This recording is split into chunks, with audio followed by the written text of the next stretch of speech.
Welcome back and thanks for staying with us. Now, Agri SA says while it welcomes President Cyril Ramaphosa's plan to end the energy crisis, it remains skeptical of its success. The agricultural body is calling for the scrapping of the 1 megawatt limit on embedded generation in the sector. It says it will be writing to Minister Gwede Mantashe to urgently address the matter. To speak to us more, let's chat to its chief economist, Kulani Siwela, who joins us now virtually. Kulani, thank you very much for your time here on All Angles. Now, firstly, you call the plan hollow. So clearly it didn't, touch any of the buttons that you were expecting. Yeah, good afternoon, and thank you very much for having me. As you rightfully pointed out, we still have limitations that are being experienced by the agricultural sector. And we were just looking for more detail around the plan and just the detail on how it's going to be implemented, particularly for the agricultural sector and how it's going to impact us. You would have noted that last year, the president made a similar kind of intervention with the lifting of the threshold for embedded generation to over 100 megawatts without the licensing.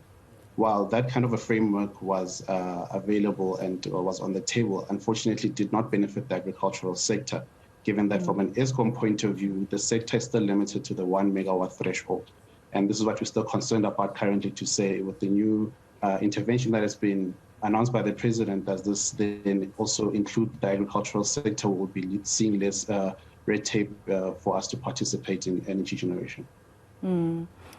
Just tell me what your response is. I had a conversation with the former CEO of ESCOM. He was CEO there for about 3 years or so, until 2009. Before that, he was an engineer, etc. And I asked him to respond to what you're saying in terms of the embedded energy threshold. And he was saying it's not that easy to just get IPP. It entails a lot of work. There's a lot of bureaucracy that has to be there, of course, because it ensures that there is no corruption in procuring, etc. So it can't be something that's done overnight. What's your response to that? Well, we have the appreciation for that particular process that needs to be followed in that regard. But I think it starts with the willingness to actually have the conversation, to allow for the agricultural sector to participate in this. I mean, for us, one of the gripes that we have is that this is a lost opportunity for alleviating the pressure away from ESCOM. I mean, on the one hand, the farmers themselves have expressed that firstly, there's available land where this small embedded generation units can be set up firstly. And secondly, there's also private capital. So there will be no reliance on government, so to speak, from a capital point of view. And the farmers are willing to hold hands with ESCOM in alleviating the pressure and ensuring that the energy supply in the country is stable and it is reliable. Given as well that, look, the excess generation that will be coming from those particular plants can either be sold back to ESCOM or could even be banked for the sector to use in a different off-peak or on-peak kind of schedule.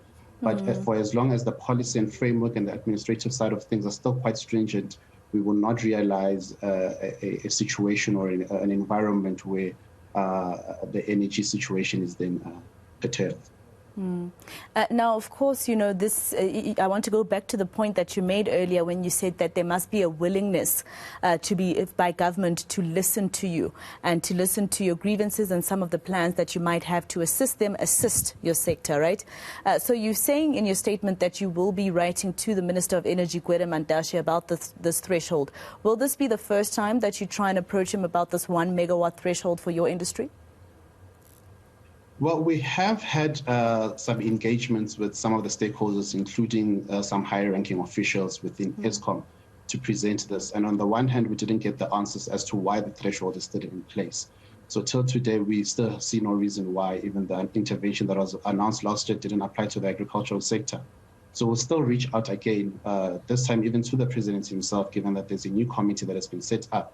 And we will table this concern that we have, for the reasons that we've mentioned before, that the agricultural sector could be the low-hanging fruit in also helping ESCOM alleviate the pressure and also sorting out the situation. And especially in the economic climate that we're facing, from a sectoral point of view, we are really worried that load shedding has a dampening effect over and above the high input costs that we're already paying, the high interest rates, as well as other factors that are also beating down on the sector. So at some point, I think government will just need to hold hands with us and find solutions in order to better the situation for everyone. And Kulani, I'm sure the agriculture industry has lost a lot of money due to this. I mean, electricity means economy. And have you spoken to a farmer that's in fact even leaving South Africa and going to take his business to Ghana, because of the fact that he had to let go of so many tons of fruit when it arrived in Europe because it had expired due to the long waiting times at our ports, etc. But this is all the negative stuff that we've said basically about what the president might have missed, etc. But there is something that you talk about that was a positive, that you accepted as something that could work, and this was, of course, the feed-in tariffs. Tell me more about that. Why do you see that as a positive for your industry? Yeah, well, so look, a big part of the conversation is just around the costing, around all of this whole situation of generating electricity in this regard. So for us as a sector, we also think that that kind of a tariff being in place will definitely go a long way in also alleviating the pressure that the farmers are feeling on their own pockets, from their own pockets in this regard. But I think that would need to be done jointly with other forms of interventions as well, which also include the generation of electricity. You noted that with one of the farmers you've spoken to, he had to leave the country. And that's the concern that we have, that food security is under threat in this particular situation. Because for as long as the farmers are not producing the food that is accepted by the markets, whether locally or internationally, we will then have a situation where the sector is not viable, is not sustainable going forward. And that also has a ripple effect on things like employment.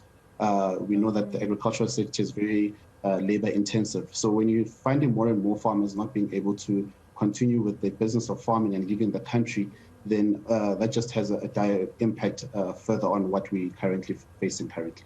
And of course, South Africa, in terms of our farming industry or farming sector, very important for our economy and the contribution to the GDP. Thank you so much for speaking to us and for giving us those insights. That was Kulani.